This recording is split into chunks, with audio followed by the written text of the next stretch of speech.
So what's happening in various camps in Maharashtra, various political groupings in Maharashtra?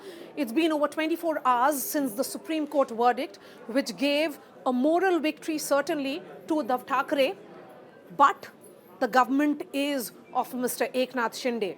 So what does this moral victory really mean for Maharashtra's political landscape? Let's break it down with regards to what is the buzz that we are hearing in various political camps. Beginning with Eknath Shinde Shiv Sena, because he has the political symbol of the political party, that is the Shiv Sena. But remember, a political party is just not about that symbol. It is more about its people, its ideology. And Uddhav Thackeray continues to be that legatee of Balasaheb Thackeray, and hence, is he the real Shiv Sena? Has the Supreme Court verdict settled the Sena debate, or has it only clouded that entire space and made it even more murky going ahead? Remember, there are several elections that are lined up. BMC elections, Lok Sabha elections, of course, of 2024, and also of the Maharashtra Assembly elections. Now, talking about Eknath Shinde camp. The Eknath Shinde camp has the big challenge in terms of what will be the Speaker's verdict with regards to its 16 MLAs. Speaker Rahul Narvekar, who spoke to me, clearly said that he will be listening to both the sides, and in due course of time, he will be making a judgment over the issue of disqualification of these 16 MLAs. But the big question is, even if these MLAs are qualified or disqualified, if it doesn't happen in the next 1 month or so, it will have little impact on the government. The buzz certainly is that Mr. Eknath Shinde is looking at expanding his cabinet. Right now, he's working with the minimum number of members in his Council of Ministers. So now it will be a functioning government in the state of Maharashtra. That's what they're hoping for. The BJP, which was, of course, waiting very, very patiently for this verdict, is sort of relieved. But they would also want a complete relief to come for Mr. Eknath Shinde, which hasn't really happened. Now, the BJP hasn't really taken a position whether they would be going in for elections without Mr. Eknath Shinde.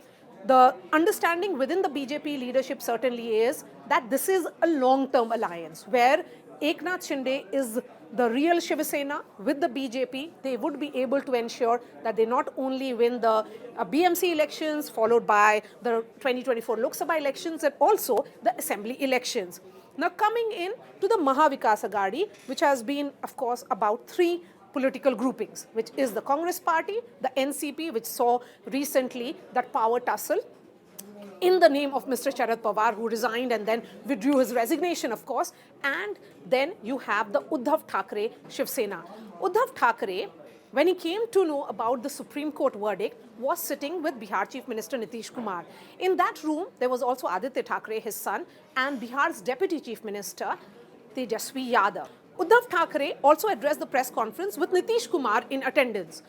Why did he do that? He wanted to send a message that he may have had a moral victory, and it has given fillip to his idea that he is the real Shiv Sena. Remember, the Supreme Court said that had Uddhav Thackeray not resigned, then perhaps they could have reinstated his government. But that was not to be. Uddhav Thackeray, in fact, resigned without even consulting Mr. Sharad Pawar. Mr. Sharad Pawar has mentioned about it in his recent biography. Now coming to the question of what are the options before Mr. Uddhav Thackeray. Uddhav Thackeray certainly enjoys the goodwill. There's a lot of sympathy attached to him because of the manner in which the power was apparently usurped and his party split, with Eknath Shinde running away with the party symbol as well. But Uddhav Thackeray, does he have Shiv Sena beyond the city limits of, say, Mumbai and also Thane? Or beyond that, is it all about Mr. Eknath Shinde, his MLAs and his supporters? That's the question before him. BMC elections will perhaps give an indication of how much of that sympathy is going to ensure that the people look at Uddhav Thackeray as not someone who is not ideologically rooted in what his father believed in.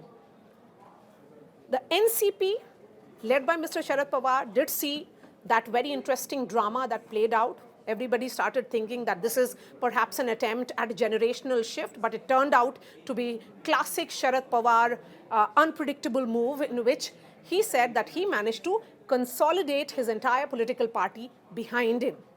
The Congress is a silent player in Maha Vikas Aghadi. It is largely Mr. Sharad Pawar and Uddhav Thackeray who have managed to really stitch together this Maha Vikas Aghadi alliance. So over the next few days, the battle which has begun, I would say, in Supreme Court will see several facets. It will be political, of course, electoral, yes, but this battle is still not over and will continue very much on the legal space if Uddhav Thackeray actually gets back his political party, whether it will be the Election Commission that will take the final call.